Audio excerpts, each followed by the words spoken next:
খাদিজার কবরে মুনকির নাকির আসবে না। জিবরাইল কেন আসবে না? সিস্টেম হলো, বিধান হলো, মুনকির নাকির সকলের কবরে আসবে, খাদিজার কবরে কেন আসবে না? জিবরাইল বলেন, ইয়া রাসূলুল্লাহ, না আসার কারণ হলো খাদিজা যেদিন মুনকির নাকিরের প্রশ্নের জবাব সওয়ালের বয়ে যেদিন দুনিয়ার মধ্যে কান্নাকাটি করেছে, কবরের বয়ে যেদিন দুনিয়ার মধ্যে খাদিজা কান্নাকাটি করেছে, হুজুর খাদিজার চোখের পানি দেখে গো আমার আল্লাহর বড় মায়া হয়েছে। আমার আল্লাহ বলেছে, রে জিবরাইল, আমার বন্ধুর কাছে যা রে, খবর পৌঁছে দিয়াই খাদিজার মুনকির নাকিরের প্রশ্নের জবাব আমার বন্ধুর দিতে হবে না, আমার বন্ধুর দিতে হবে না, কষ্ট করতে হবে না। খাদিজা যেদিন কবরের ভয়ে চোখের পানি ছেড়ে ছেড়ে কাঁদছিল, খাদিজার চোখের পানি দেখে রে আমি আল্লাহর বড় মায়া হয়েছে রে মুনকির নাকিরের সওয়ালের জবাব দেওয়ার জন্য। আর আমার বন্ধুর কষ্ট করতে হবে না, আমার বন্ধুর কানে খবর দে, খাদিজার কবরের মুনকির নাকিরের সওয়ালের জবাব আমি আল্লাহ নিজেই আদায় করে দিয়েছি। কখন দিয়েছে? যখন এই বয়ে কাঁদছিল। বলুন, কবরের বয়ে কাঁদছেন এমন কেউ বলতে পারবেন? পারবেন না। তাই কবি বলেছেন, কবরেরও হালত যদি জানিতা, ঘর বাড়ি সারিয়া পাগল হয়ে যাইতা। সেই কবরের খবর নিলাম না। এই কবরের বিপদ থেকে বাঁচতে গেলে আখিরি নবীর উম্মত হন। তার সাথে সাথে আরেকটা ব্যাপার আছে। সেই ব্যাপার কি? আমার নবী একদিন সাহাবীদেরকে নিয়ে রাস্তা দিয়ে চলছেন, হঠাৎ নবীজি দেখে একটা কবরের ভিতরে আযাব। বলুন, কবরের আযাব আমার নবী দেখে কিনা?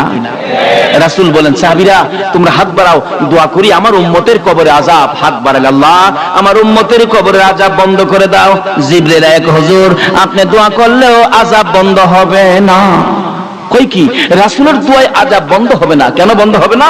হুজুর বন্ধ হবে না কেন রে জিবরাইল? আমি তো আমার সাহাবীদেরকে নিয়ে দোয়া করতেছি।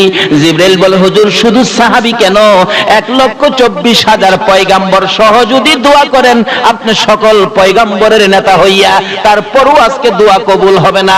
আরে জিবরাইল কেন কবুল হবে না? হুজুর আপনার এই উম্মত তার মায়ের কলিজায় আগুন দিয়া কবরে শুইছে, যতক্ষণ পর্যন্ত তার মা তাকে ক্ষমা না দিবে গো, ততক্ষণ পর্যন্ত রাসূলের দোয়াও কবুল হবে না।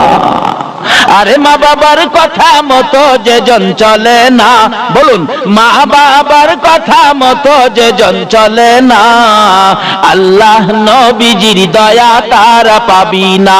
আইরে আল্লাহ নবীজির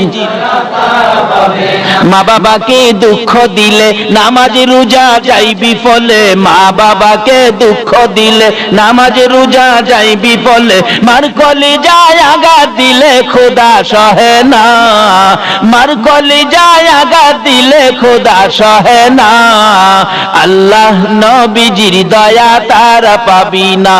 আইরে আল্লাহ নবীজির মা বাবা অতি আপন, মা বাবার করো যতন, মা বাবা অতি আপন, মা বাবার করো যতন, তিন কথার সাথী পায়া বুইলা যায়ও না, তিন কথার সাথী পায়া বুইলা যায়ও না, আল্লাহ নবীজির দয়া তারা পাবি না। আইরে আল্লাহ নবীজির। আমার নবী বলেন, জিবরাইল তার কবরের আযাব আমি যে সইতে পারি না। জিবরাইল বলেন, ইয়া রাসূলুল্লাহ যতক্ষণ পর্যন্ত তার মা জীবিত আছে, তার মা তাকে ক্ষমা না দিবে, ততক্ষণ পর্যন্ত আপনার দোয়ায়ও সে মাফ পাবে না। কত বড় কথা! রাসূল দোয়া করেন, কবুল হয় না। কাকে কষ্ট দেওয়ার কারণে? ঘুমাইছেন? কাকে কষ্ট দেওয়ার কারণে? কারণ মা, কোন মা চিনছেন? রাত্র 2টাই হোক 2:30টাই হোক, সন্তান বাড়িতে না আসা পর্যন্ত বলুন তো বুড়িশ্বরের কার ঘরের দরজাটা খোলা আছে? কয়েকজনে কইছে সন্তান বাড়িতে আসলো না। এই বুড়িশ্বরের একজন সন্তান বাড়িতে আসলো না, 2টায় বাইজা গেছে রাত্র। সারা বুড়িশ্বরের ঘরে ঘরে দরজা বন্ধ, একটা ঘরের দরজা বন্ধ হলো না। বলুন তো এই ঘরটা কার ঘরটা? আরো জোরে কর। মা। কোন মা? যেই মার পেটে 10 মাস 10 দিন ছিলাম। এরকম রাত্রে আমরা সকলেই একদিন মায়ের পেটে ছিলাম কিনা? এই রাত্রে মা আপনাকে আমাকে পেটে নিয়ে ঘুমাইতো, কিন্তু আমরা মাকে ঘুমাইতে দেই নাই। একটা লাথি মারছি, মা চট করে ঘুম থেকে উঠছে। আর একটা লাথি মারছি, মা জিহ্বা কামড়ায়া সহ্য করেছে। অথচ পাশে বাবা শুয়েছিল, বাবাকেও ডাক দেয় নাই। আর একটা লাথি মারছি রে, মা দুঃখিনী উইঠা দাঁড়াইয়া গেছে। দাঁড়াইয়া থাকতে থাকতে তোমার আমার মা কত রাত্র যে ফজরের আজান পড়ে গেছে, মা মন ভরে ঘুমাইতে পারে না। এই মারে যদি কষ্ট দাও গো, রাসূলের দোয়াও কবুল হবে না। তারপরেও জীবনে কত মা তোমার আমার মতো একটা সন্তানের মুখ দেখার আশায় কত মা যে দুনিয়া থেকে বিদায়ী হয়েছে, হয় নাই? ডেলিভারিতে অনেক মহিলা মারা যায় না, তারপরও মা জাতি মহিলা তাদের কত সাথ, তাদের সঙ্গে মহিলাটা ডেলিভারিতে মারা গেছে, এরপরও অন্য মহিলারা কি বাচ্চার আশা কি ছাইরা দিছে? জীবন দিয়ে হইলেও একটা বাচ্চার মুখ দেখতে চাই। বাবারা, কবরে যাবেন, এই মার সাথে ব্যবহার কি করেছেন এটা আগে পরিষ্কার করেন। রাসূল বলেন, আমি তো ডাকতেছি জিবরাইল, এই আযাব আমি উপস্থিত থাকতে আমি সহ্য করব কিভাবে? জিবরাইল বল, হুজুর তার মার কাছে ক্ষমা না পাওয়া পর্যন্ত আল্লাহ তাকে মাফ দিবে না, আপনি রাসূলের দোয়াও কবুল হবে না। রাসূল বলেন, তার মা কোথায়? ঠিকানা দিলে যে ডাকতেছে, মা আপনার ছেলেটা মারা গেছে। জি হুজুর মারা গেছে। আপনার ছেলের কবরে তো আযাব চলছে। মা বলেন, হুজুর আযাব হইতাছে, আল্লাহ আরো আযাব দেন। হ্যাঁ আমারে পুইরা দিচ্ছে। মারে কষ্ট দেওয়ার মানুষ আছে না বাংলাদেশে? হ্যাঁ আমারে পুইরা দিচ্ছে হুজুর। রাসূল বলেন, মাকে তো না দেখাইলে মা মায়া হবে না। রাসূল বলতেছেন, মা আপনি একটু আসেন, আপনার ছেলের অবস্থা দেখা যান। কবরের পাশে দাঁড় করাই রাসূল বললেন, প্রভু গো, তার মাকে কবরের আযাব দেখার শক্তি দাও। বলুন এ নবীর কথাই দিবে কিনা? বলতে দেরি, শক্তি দিতে দেরি নাই। মা দেখে কবরের ভিতরে আযাব, মাথার থেকে চামড়াটা সিলাইয়া একটা টানে পাও পর্যন্ত নিয়ে যায়। আর ওই সিলানো শরীরের মধ্যে দাও দাও করে আগুন। ছেলেটা মা মা কইয়া চিৎকার মারে। মারে চিনেন না? বিপদ আপদে পড়লে বলুন অটোমেটিক মুখ দিয়া কার কথা আসে? পায়ে ব্যথা পাইয়া পায়ের নুকটা একবারে সিটা পড়ে গেছে, বলুন পায়ে হাত দিয়া কি বলে কাঁদতেছে বাচ্চাটা? মা মাগো মা। পেট ব্যথায় অস্থির, শ্বশুর বাড়ি খাইয়া এমন খাওয়া খাইছে ব্যথা উঠছে পেটে, বলুন কি বলে কাঁদতেছে জামাই? মা মাগো। শাশুড়ি কই, বেটা আমার বাড়ি খাইয়ে তোর মারে ডেকে কাঁদতস? আমার আল্লাহ কই, তোর বাড়ি খাইলে কি বো, ব্যথাই বেদনায় মার কথাই আসবে, জুতা দাবাই দিলে ও তোর কথা। কেন এই সন্তান নিয়ে কষ্ট ব্যথা বলুন কে বুক করেছে? মা। এই জন্য ব্যথাই বেদনায় পড়লে কার কথা মুখ আসে? মা।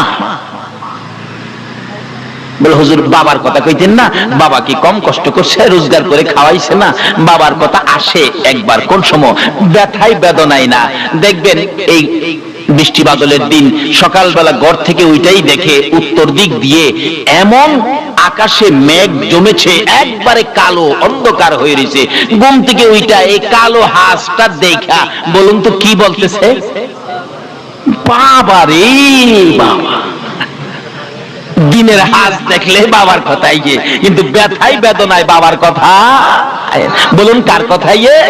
মা।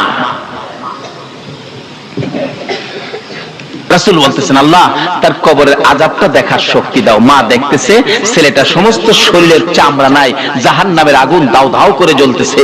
মাগো মাগো মাগো কইয়া কাঁদতেছে।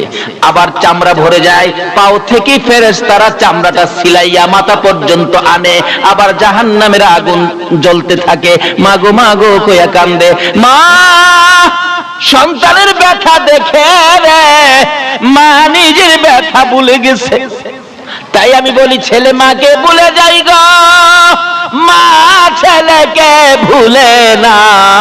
এমন দরদি মাকে আর ব্যথা দিও না। মা ডাকতেছে, ইয়া রাসূলুল্লাহ, আমাকে যত ব্যথাই ছেলে আমাকে দিয়েছে আমি সহ্য করতে পারবো, কিন্তু ছেলের ব্যথা আমি মা হইয়া সইতে পারি না। হুজুর, আমি আমার সন্তানকে মাফ করে দিলাম, আপনি বলুন না আমার আল্লাহকে যেন মাফ করে দেয়। এই মা মাফ করে দিলাম কথাটা বলতে দেরি হয়েছে, আবার রাসূল পাশে থাকার বরকতে মায়ের ক্ষমা দেওয়ার সঙ্গে সঙ্গে তার কবরটা জান্নাতের বাগান হয়ে যায়। কিন্তু নামাজ, রোজা, হজ, যাকাত, মুফতি, মুহাদ্দিস, মুফাসসির, মসজিদ বানান, মাদ্রাসা বানান, ওয়াজ করান, ওয়াজ করেন, ওয়াজ শুনেন, এমনকি মক্কা মদিনার ইমাম সাহেব যদি হয়ে যাও আর এই মা বাবাকে যদি কষ্ট দাও, আল্লাহর জান্নাতে যাওয়া সম্ভব হবে না। তাই আসুন আমরা কি করতে হবে, কোরআন শরীফ কি বলে দেখি। কোরআন শরীফ বলছে কি, ওয়াসাইনাল ইনসানা বিওয়ালিদাইহি ইহসানা। আল্লাহ বলছে, হে মানুষ, তোমরা তোমাদের মা বাবার সাথে ভালো ব্যবহার করো। বলুন, মা বাবার সাথে কি ব্যবহার করতে বলছে? ভালো ব্যবহার। এখনকার দিনে কি ভালো ব্যবহার আছে? আমাদের যে এলাকায় ইমামতি করতাম এই এলাকার ঘটনা বলছি। এক বুড়া বাবা ছেলের সাথে ঝগড়া লাগিয়া, বুড়া বাবা শিক্ষিত মানুষ, এক পর্যায়ে রাগ হইয়া ছেলেকে ধমক মারলেন, তোমাকে শেখা। ছেলেও শিক্ষিত, বাবার প্রতি রাগ হইয়া উল্টা মাইরা দিছে, আপনাকে ডবল শেখা। আচ্ছা, এই ব্যবহারটা কি ভালো ব্যবহার হলো? ভালো ব্যবহার কিভাবে করবেন? কোরআন শরীফের মধ্যে ঘোষণা আছে আরেক জায়গায়, তোমরা বাপ মার সামনে দাঁড়াইলে মাথা নিচু করে দাঁড়াও, বুকটা টান করে দাঁড়ায়ও না।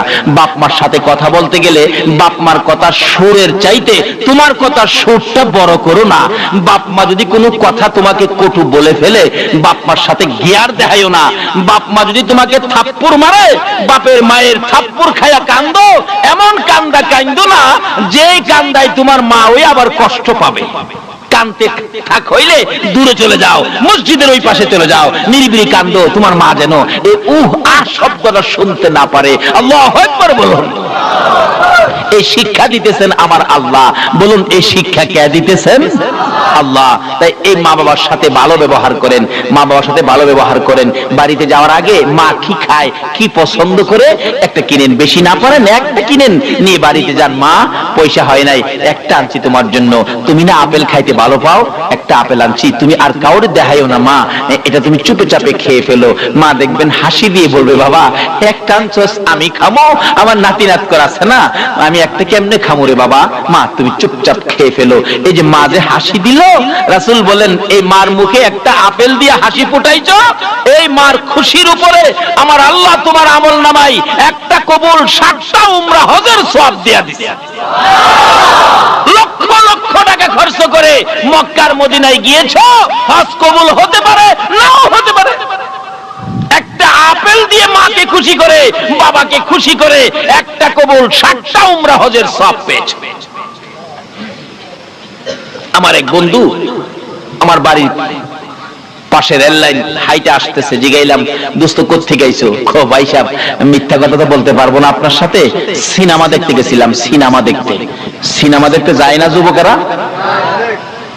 দোস্ত সিনেমা দেখতে গেছিলাম, মিথ্যা কথা তো তোমার সাথে বলতে পারি না। তাই এখন তো সিনেমা শেষ হয় নাই। ভাই সিনেমার দরজায় গিয়ে টিকিট কাটবো, তখন চিন্তা করলাম এই 15টা টাকা টিকিট কেটে সিনেমা দেখলে কি লাভ হবে। চিন্তা করলাম যে মা আমারে পেটে নিয়ে কষ্ট করছে, এই টাকাটা মারে খাওয়াইলে আমার লাভ হবে। এই যে দেখো, এই টাকাটা দিয়ে মার জন্য একটা কমলা কিনে নিয়ে আইছি, সিনেমা দেখি নাই। বাবা যুবক, তুমিও তার থেকে শিক্ষা নাও। যেই মা আমাকে পেটে নিয়ে রাত্র রাত না ঘুমায়া কাটাইছে, যেই বাবা মাথার গাম পাতাই ফালাইয়া রোজগার করে খাওয়াইছে, সিনেমা থেকে 15 টাকা 20 টাকা নষ্ট না করে এই মায়ের জন্য একটা কমলা কিনে 2টা মিষ্টি কিনে মায়ের হাতে দাও। যদি তোমার মা খুশি হয়ে যায়, তাহলে তোমার জান্নাত তোমার নামে খরিদ হয়ে যাবে। রাসূল বলছেন ওই মানুষগুলি ব্যাকুল, ব্যাকল, বুদ্ধিহারা, জ্ঞানহারা, যারা নিজের মা বাবার খেদমত করে জান্নাতটা কিনতে পারে নাই।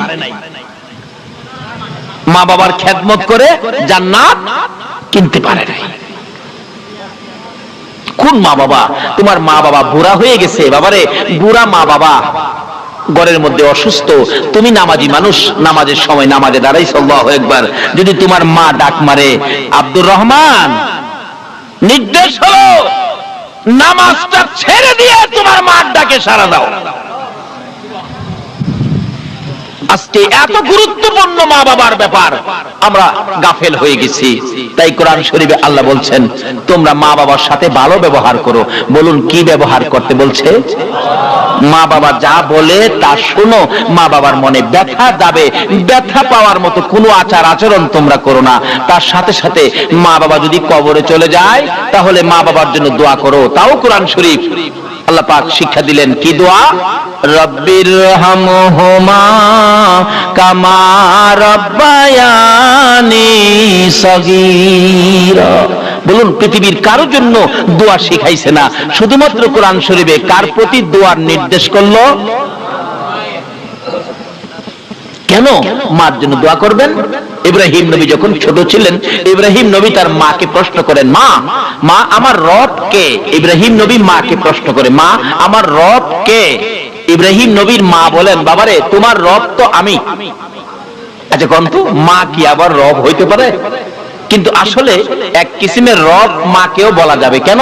রব শব্দের অর্থ হলো লালন পালনকারী। আচ্ছা মা একদিন ছোটকালে আমাদেরকে লালন পালনের দায়িত্ব নিছে কিনা বলুন তো? যেইভাবে কষ্ট করে লালন পালন করছে মা, হাই হাই হাই, রাত্রের বেলা ঘুমাইছি, শীতের রাত্র, দেখবেন মা একটু পরে পরে বাচ্চার নিচে হাত দেয়, বাচ্চা নি প্রস্রাব করছে, বাবাই গেলাম জানেই না, মা হাত দিছে প্রস্রাব, ঘুমের থেকে খাতা বদলাইছে, আবার একটু পরে হাত দিছে প্রস্রাব, আবার খাতা বদলাইছে, আবার হাত দিয়া দেহে প্রস্রাব, খাতায় হাত দিয়া দেহে খাতা নাই।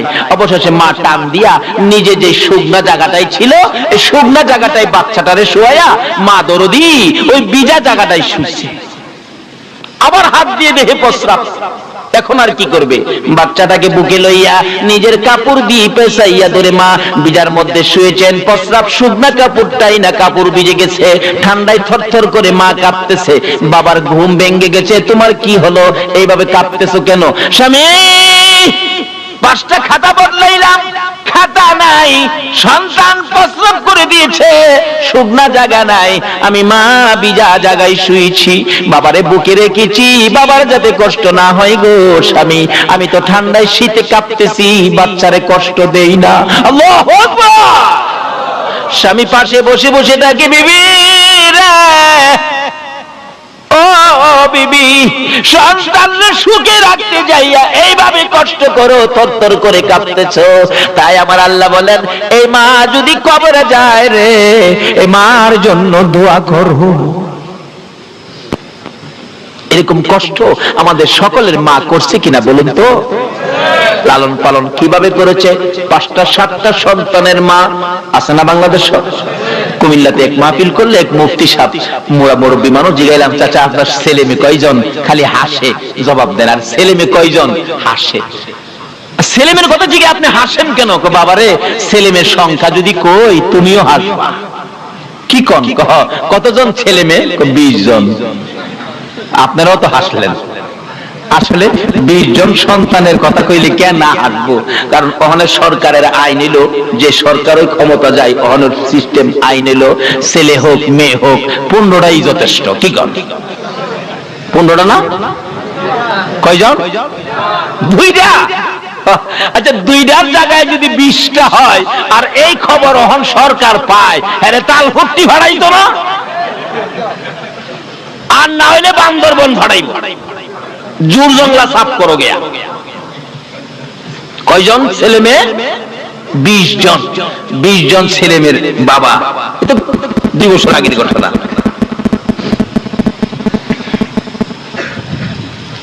20 জন বাদ দিলাম, 7-8 জন তো প্রায়ই পাওয়া যায়। 7-8 জন বাচ্চা যে মার, এই মা লালন পালন করতে কষ্ট হইতেছে কিনা বলুন তো। দেখবেন মা গরু আছে, গরু ঘরে নিলেন, ছাগল আছে, ছাগল ঘরে বানলেন, মুরুগ থামাইলেন, রান্না বাড়া শেষ করলেন, সবাইকে কাজ শেষ করে সন্ধ্যার সময় বাচ্চা কাচ্চাকে খাওয়াইলেন, স্বামীকে খাওয়াইলেন, শ্বশুর শাশুড়ি খাওয়াইলেন, এইভাবে সব কাজ শেষ করে তোমার আমার মা ঘুমাইতে যাইবো, রাত্র বাইরে গেছে 11টা, খালি 11টায় শুইছে, ল্যাপটা একটু গায়ে দিয়া, ল্যাপটা একটু গরম হয়েছে শীতের রাত্র, এমন সময় 7 জনের মাঝখানে যাইছিল বাচ্চাটা, হ্যাঁ খাইছিল না, ঘুমেতে ওইটা দেখবেন শুরু করছে পেন্ডের পেন্ডেন, মা কয় কি হয়েছে তোর, কোনো কথা কয় না, খালি আছে না বাচ্চা এরকম করে না, আধা ঘন্টা পর্যন্ত কাঁদছে, কোনো কথা কয় না। আরে কেন কাঁদতেছস আধা ঘন্টা পর্যন্ত? কয় আমি যে ভাত খাইছি না তুমি জানো না। মা কয় এটা কি আধা ঘন্টা কাইন্দা কোন লাগে, আগেই তো তুই কইতারস। এরকম একটা বিরক্ত মারে আমরা করছি কিনা কোন তো। বাবাই কয় হেয়ার পেন পেনে আর সহ্য হয় না, গলা চিপটা মাইরা বাইরে ফেলাই দে। আচ্ছা কোন মা কি মাইরা ফেলাই দিছেন? মা কয় তুমি ঘুমাও। এই সম্পূর্ণ বিরক্তি বলুন কে সহ্য করেছে? মা। এই মারে কষ্ট দিয়া বেহেশত যাইতেন নামাজ পড়া, যায়েন বেহেশত গারো ধইরা বাই কিনে দিব।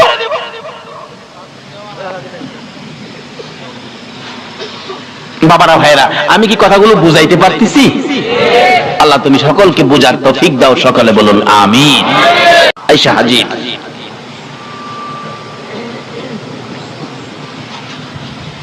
হাজির হয়ে গেছে, 40 কদম দূরে যাওয়ার সময়টুকুন থাক পার হবে, এরপরে কবরে মুনকির নকির আসবে। কিন্তু আধা ঘন্টা পার হয়ে গেল, রাসূল তো বসা, আসতেছে না, ব্যাপারটা কি? রাসূল তো ভাবতেছেন কি ব্যাপার, এখনো আসতেছে না।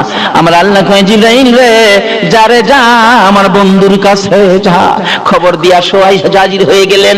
ইয়া রাসূলুল্লাহ, আল্লাহর সালাম গ্রহণ করুন। আমি জিবরাইলের সালাম গ্রহণ করুন। কি খবর রে জিবরাইল, মুনকির নকির কোথায়? হুজুর মুনকির নকির আসবে না গো, খাদিজার খবরে মুনকির নকির আসবে না। জিবরাইল কেন আসবে না? সিস্টেম হলো, বিধান হলো, মুনকির নকির সকলের কবরে আসবে, খাদিজার কবরে কেন আসবে না? জিবরাইল বলেন ইয়া রাসূলুল্লাহ, না আসার কারণ হলো খাদিজা যেদিন মুনকির নকিরের প্রশ্নের জবাব সওয়ালের ভয়ে যেদিন দুনিয়ার মধ্যে কান্নাকাটি করেছে, কবরের ভয়ে যেদিন দুনিয়ার মধ্যে খাদিজা কান্নাকাটি করেছে, হুজুর খাদিজার চোখের পানি দেখে গো আমার আল্লাহর বড় মায়া হয়েছে। আমার আল্লাহ বলেছে রে জিবরাইল, আমার বন্ধুর কাছে যা রে, খবর পৌঁছে দিয়াই খাদিজার মুনকির নকিরের প্রশ্নের জবাব আমার বন্ধুর দিতে হবে না, আমার বন্ধু দিতে হবে না, কষ্ট করতে হবে না। খাদিজা যেদিন কবরের ভয়ে চোখের পানি ছেড়ে ছেড়ে কাঁদছিল, খাদিজার চোখের পানি দেখে রে আমি আল্লাহর বড় মায়া হয়েছে রে মুনকির নকিরের সওয়ালের জবাব দেওয়ার জন্য।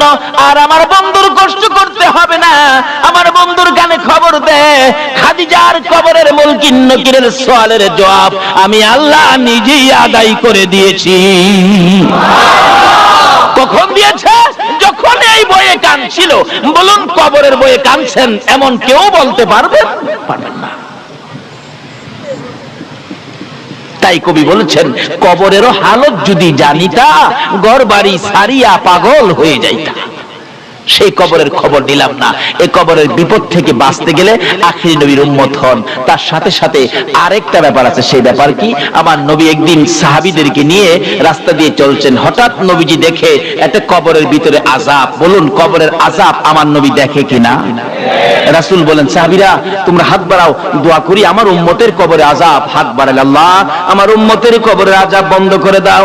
জিবরিল এক হুজুর আপনি দোয়া করলেও আযাব বন্ধ হবে না। কই কি রাসূলের দোয়ায় আযাব বন্ধ হবে না? কেন বন্ধ হবে না? হুজুর বন্ধ হবে না কেন রে জিবরাইল? আমি তো আমার সাহাবীদেরকে নিয়ে দোয়া করতেছি। জিবরাইল বলে হুজুর শুধু সাহাবী কেন, 1,24,000 পয়গাম্বর সহ যদি দোয়া করেন আপনি সকল পয়গাম্বরের নেতা হইয়া, তারপরও আজকে দোয়া কবুল হবে না। আরে জিবরাইল কেন কবুল হবে না? হুজুর আপনার এই উম্মত, তার মায়ের কলিজায় আগুন দিয়া কবরে শুইছে, যতক্ষণ পর্যন্ত তার মা তাকে ক্ষমা না দিবে গো, ততক্ষণ পর্যন্ত রাসূলের দোয়াও কবুল হবে না। আরে মা বাবার কথা মতো যেজন চলে না, বলুন মা বাবার কথা মতো যেজন চলে না, আল্লাহ নবীজির দয়া তার পাবি না। আইরে আল্লাহ নবীজির মা বাবাকে দুঃখ দিলে নামাজ রোজা যাইবি ফলে, মা বাবাকে দুঃখ দিলে নামাজ রোজা যাইবি ফলে, মার কলিজায় আঘাত দিলে খোদা সহে না, মার কলিজায় আঘাত দিলে খোদা সহে না, আল্লাহ নবীজির দয়া তারা পাবি না। আইরে আল্লাহ নবীজির মা বাবা অতি আপন, মা বাবার করো যতন, মা বাবা অতি আপন, মা বাবার করো যতন, তিন কথার সাথী পায়া বুইলা যায়ও না, তিন কথার সাথী পায়া বুইলা যায়ও না, আল্লাহ নবীজির দয়া তারা পাবি না। আইরে আল্লাহ নবীজির। আমার নবী বলেন জিবরাইল তার কবরের আযাব আমি যে সইতে পারি না। জিবরাইল বলেন ইয়া রাসূলুল্লাহ, যতক্ষণ পর্যন্ত তার মা জীবিত আছে, তার মা তাকে ক্ষমা না দিবে, ততক্ষণ পর্যন্ত আপনার দোয়ায়ও সে মাপ পাবে না। কত বড় কথা! রাসূল দোয়া করেন কবুল হয় না, কাকে কষ্ট দেওয়ার কারণে? ঘুমাইছেন? কাকে কষ্ট দেওয়ার কারণে? কারণ মা, কোন মা চিনছেন? রাত্র 2টাই হোক 2:30টাই হোক, সন্তান বাড়িতে না আসা পর্যন্ত বলুন তো বুড়িশ্বরের কার ঘরের দরজাটা খোলা আছে? কয়েকজনে কইছে সন্তান বাড়িতে আসলো না। এই বুড়িশ্বরের একজন সন্তান বাড়িতে আসলো না, 2টায় বাইজা গেছে রাত্র, সারা বুড়িশ্বরের ঘরে ঘরে দরজা বন্ধ, একটা ঘরের দরজা বন্ধ হলো না। বলুন তো এই ঘরটা কার ঘরটা? আরো জোরে কোন? মা। কোন মা? যেই মার পেটে 10 মাস 10 দিন ছিলাম। এরকম রাত্রে আমরা সকলেই একদিন মায়ের পেটে ছিলাম কিনা? এই রাত্রে মা আপনাকে আমাকে পেটে নিয়ে ঘুমাইতো, কিন্তু আমরা মাকে ঘুমাইতে দেই নাই। একটা লাথি মারছি, মা চট করে ঘুম থেকে উঠছে। আর একটা লাথি মারছি, মা জিহ্বা কামড়ায়া সহ্য করেছে। অথচ পাশে বাবা শুয়েছিল, বাবাকেও ডাক দেয় নাই। আর একটা লাথি মারছি রে, মা দুঃখিনী ওইটা দাঁড়াইয়া গেছে। দাঁড়াইয়া থাকতে থাকতে তোমার আমার মা কত রাত্র যে ফজরের আজান পড়ে গেছে, মা মন ভরে ঘুমাইতে পারে না। এই মারে যদি কষ্ট দাও গো, রাসূলের দোয়াও কবুল হবে না। তারপরেও জীবনে কত মা তোমার আমার মতো একটা সন্তানের মুখ দেখার আশায় কত মা যে দুনিয়া থেকে বিদায়ী হয়েছে, হয় নাই? ডেলিভারিতে অনেক মহিলা মারা যায় না, তারপরও মা জাতি মহিলা মেয়ে তাদের কত সাথ, তাদের সঙ্গে মহিলাটা ডেলিভারিতে মারা গেছে, এরপরও অন্য মহিলারা কি বাচ্চার আশা কি ছাইরা দিছে? জীবন দিয়ে হইলেও একটা বাচ্চার মুখ দেখতে চাই। বাবারা কবরে যাবেন, এই মার সাথে ব্যবহার কি করেছেন এটা আগে পরিষ্কার করেন। রাসূল বলেন আমি তো ডাকতেছি জিবরাইল, এই আযাব আমি উপস্থিত থাকতে আমি সহ্য করব কিভাবে? জিবরাইল বলে হুজুর তার মার কাছে ক্ষমা না পাওয়া পর্যন্ত আল্লাহ তাকে মাফ দিবে না, আপনি রাসূলের দোয়াও কবুল হবে না। রাসূল বলেন তার মা কোথায়? ঠিকানা দিলে যে ডাকতেছে, মা আপনার ছেলেটা মারা গেছে। জি হুজুর মারা গেছে। আপনার ছেলের কবরে তো আযাব চলছে। মা বলেন হুজুর আযাব হইতাছে, আল্লাহ আরো আযাব দেন। হ্যাঁ আমারে পুইরা দিচ্ছে। মারে কষ্ট দেওয়ার মানুষ আছে না বাংলাদেশে? হ্যাঁ আমারে পুইরা দিচ্ছে হুজুর। রাসূল বলেন মাকে তো না দেখাইলে মা মায়া হবে না। রাসূল বলতেছেন মা আপনি একটু আসেন, আপনার ছেলের অবস্থা দেখা যান। কবরের পাশে দাঁড় করাই রাসূল বললেন, প্রভু গো, তার মাকে কবরের আযাব দেখার শক্তি দাও। বলুন এ নবীর কথাই দিবে কিনা? বলতে দেরি, শক্তি দিতে দেরি নাই। মা দেখে কবরের ভিতরে আযাব, মাথার থেকে চামড়াটা সিলাইয়া একটা টানে পাও পর্যন্ত নিয়ে যায়, আর ওই সিলানো শরীরের মধ্যে দাও দাও করে আগুন। ছেলেটা মা মা কইয়া চিৎকার মারে। মারে চিনেন না? বিপদে আপদে পড়লে বলুন অটোমেটিক মুখ দিয়া কার কথা আসে? পায়ে ব্যথা পাইয়া পায়ের নুকটা একবারে সিটা পড়ে গেছে, বলুন পায়ে হাত দিয়া কি বলে কাঁদতেছে বাচ্চাটা? মা, মা গো মা। পেট ব্যথায় অস্থির, শ্বশুর বাড়ি খাইয়া এমন খাওয়া খাইছে ব্যথা উঠছে পেটে, বলুন কি বলে কাঁদতেছে জামাই? মা, মা গো। শাশুড়ি কই, বেটা আমার বাড়ি খাইয়ে তোর মারে রেখে কাঁদছস? আমার আল্লাহ কই, তোর বাড়ি খাইলে কি বো, ব্যথাই বেদনায় মার কথাই আসবে, জুতা দাবাই রে ও তোর কথা। কেন এই সন্তান নিয়ে কষ্ট ব্যথা বলুন কে বুক করেছে? মা। এই জন্য ব্যথাই বেদনায় পড়লে কার কথা মুখ আসে? মা। বলে হুজুর বাবার কথা কইতেন না, বাবা কি কম কষ্ট করছে, রোজগার করে খাওয়াইছে না? বাবার কথা আসে একবার, কোন সময়? ব্যথাই বেদনায় না। দেখবেন এই বৃষ্টি বাদলের দিন সকালবেলা ঘর থেকে ওইটাই দেখে উত্তর দিক দিয়ে এমন আকাশে মেঘ জমেছে, একবারে কালো অন্ধকার হয়ে রয়েছে। ঘুম থেকে ওইটা এই কালো হাঁসটা দেখা বলুন তো কি বলতেছে? বাবা রে বাবা। দিনের হাঁস দেখলে বাবার কথাই, কিন্তু ব্যথাই বেদনায় বাবার কথা বলুন কার কথাই? মা। রাসূল বলতেছেন, আল্লাহ তার কবরের আযাবটা দেখার শক্তি দাও। মা দেখতেছে ছেলেটা সমস্ত শরীরের চামড়া নাই, জাহান্নামের আগুন দাও দাও করে জ্বলতেছে। মাগো মাগো মাগো কইয়া কাঁদতেছে। আবার চামড়া ভরে যায়, পাও থেকে ফেরেশতারা চামড়াটা সিলাইয়া মাথা পর্যন্ত আনে, আবার জাহান্নামের আগুন জ্বলতে থাকে। মাগো মাগো কইয়া কান্দে। মা সন্তানের ব্যথা দেখে রে মা নিজের ব্যথা ভুলে গেছে। তাই আমি বলি ছেলে মাকে ভুলে যাই গো, মা ছেলেকে ভুলে না। এমন দরদি মাকে আর ব্যথা দিও না। মা ডাকতেছে, ইয়া রাসূলুল্লাহ আমাকে যত ব্যথাই ছেলে আমাকে দিয়েছে আমি সহ্য করতে পারবো, কিন্তু ছেলের ব্যথা আমি মা হইয়া সইতে পারি না। হুজুর আমি আমার সন্তানকে মাফ করে দিলাম, আপনি বলুন না আমার আল্লাহকে যেন মাফ করে দেয়। এই মা মাফ করে দিলাম কথাটা বলতে দেরি হয়েছে, আবার রাসূল পাশে থাকার বরকতে মায়ের ক্ষমা দেওয়ার সঙ্গে সঙ্গে তার কবরটা জান্নাতের বাগান হয়ে যায়।